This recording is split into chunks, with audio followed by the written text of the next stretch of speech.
In Genesis, God creates man and woman. And in Genesis 2, God creates marriage. And he says the two shall now become one. And that is a picture of relationships. God is trying to teach us of what relationships are to look like, what our relationship with each other is to look like, what our relationship with him is to look like. It's a picture of our life with God, and it's a picture of our life with each other. And it's really to help us understand the beauty in relationships, the beauty in unity, in love, and in sacrifice. So what happens when that picture is broken for us? What do we do when we live in a world that 1 out of every 2 marriages is failing? And what do we do when it's our marriage that's failing?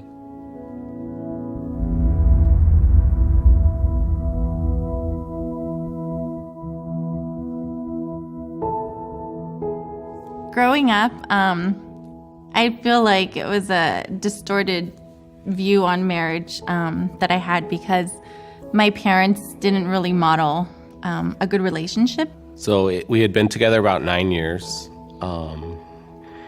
If we're being honest, the real reason why I proposed is because, one, there was a lot of pressure from just family and friends because we had been together so long, and it was just the next logical step of what somebody does in a long-term relationship. And two, it had basically been that long that it was either now or never type of deal. And it wasn't an ultimatum or anything. It just felt like this is the time to do it. We were both, I believe, I don't know if Cindy would agree, that we were pretty selfish individuals. Mm-hmm. So we kind of saw the premarital counseling as just a hoop that we had to jump through to get to the wedding, because my brother only agreed to marry us if we did that counseling. I don't know that we had an expectation of what marriage was. It was just, we knew that, we cared for each other. We love each other so much that, this is the next step that we needed to take, because we knew we were going to spend the rest of our lives together.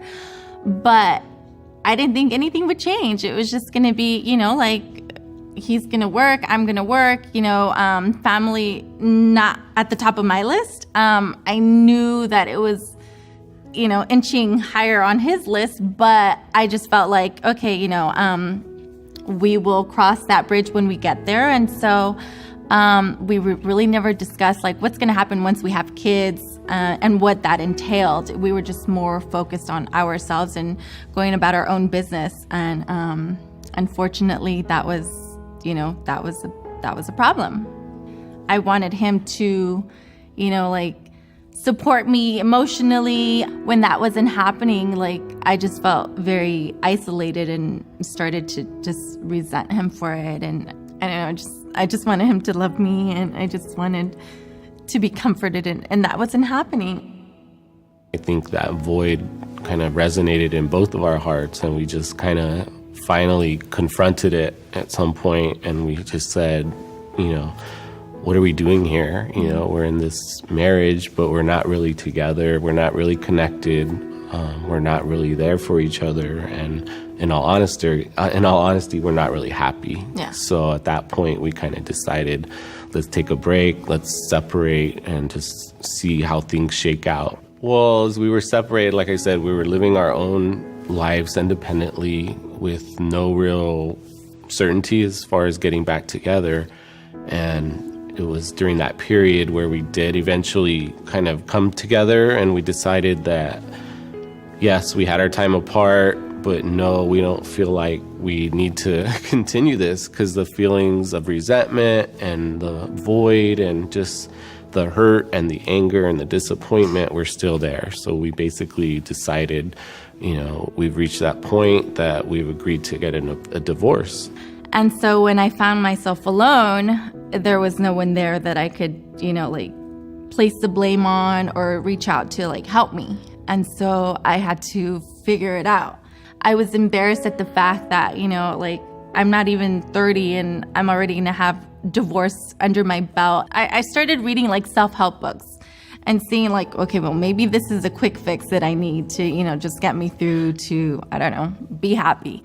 I didn't feel like there was any hope for our marriage. I just felt like, we had signed our papers. We were it was going to be an easy divorce. And a friend of mine had been inviting me to go to this encounter at her church. And I was like, what are you talking about? When I went to my encounter, I remember going to one of the servers and just asking for guidance. Like, I need clarification. Like, this is what's going on.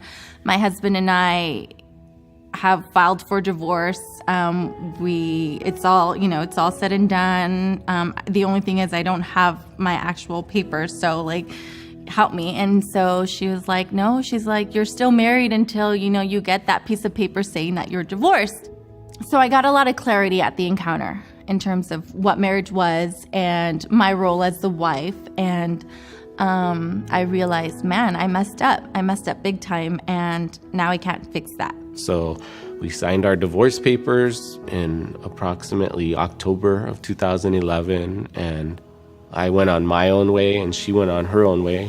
She was going to the encounter. I was going to a deep, dark place myself where I just kind of upped my sin game to the next level. For me, there was no hope for our marriage. I mean, there was zero chance of it ever reconnecting, ever getting back together. We had signed the divorce papers, so once they were filed with the court, I kind of put it in the back of my mind. I knew that the divorce would be final a few months later, but in my mind, I was already single. I'll never forget, it was a morning in November of 2011. I was laying in bed on a Saturday morning, and God knows what I had done the night before. I had probably been up very late. I just remember being woken up by the voice of God. I had heard God try to speak to me before through my family members that were believers and others that had tried to get me back into the church because I was raised in a godly home and was raised Christian and attended church regularly. But somewhere in high school, I just fell out of church and fell into the world. So I had never really responded to those calls from God. But this morning in November of 2011 was different.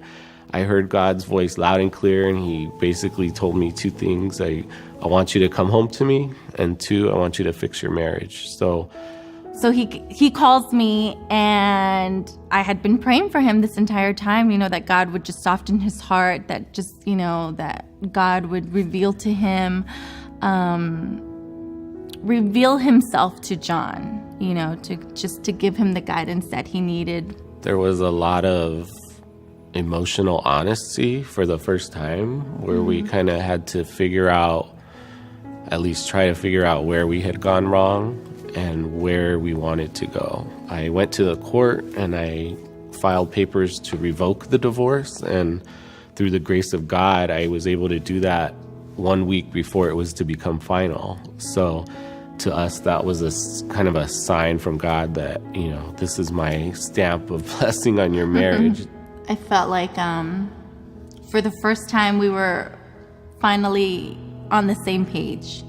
We knew that we wanted to be together, that we wanted to restore our marriage. The big difference in our relationship now is that we have God at the center. Once we both became believers and once we both, really worked to restore our marriage, everything wasn't all, peaches and cream. It was still a lot of work. We still went through a lot of trials. I can remember probably the biggest trial we went through was once we did get back together, we really were both on the same page for the first time about starting a family. And we were both excited about it. And we both, we tried for a very long time to get pregnant, and we just couldn't. And we tried and we tried, and every month when we found out, we were just so hurt and so disappointed, and we just really relied on God, something we would have never done before. I feel like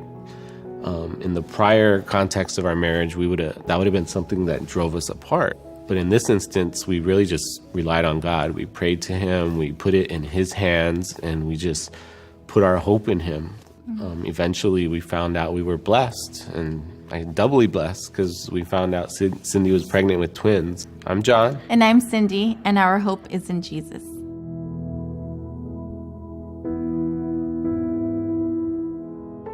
Jesus is the restorer of dead things. Throughout the scriptures, we see God raising things that were presumed all but dead. We see this in some of the greatest figures throughout the scriptures.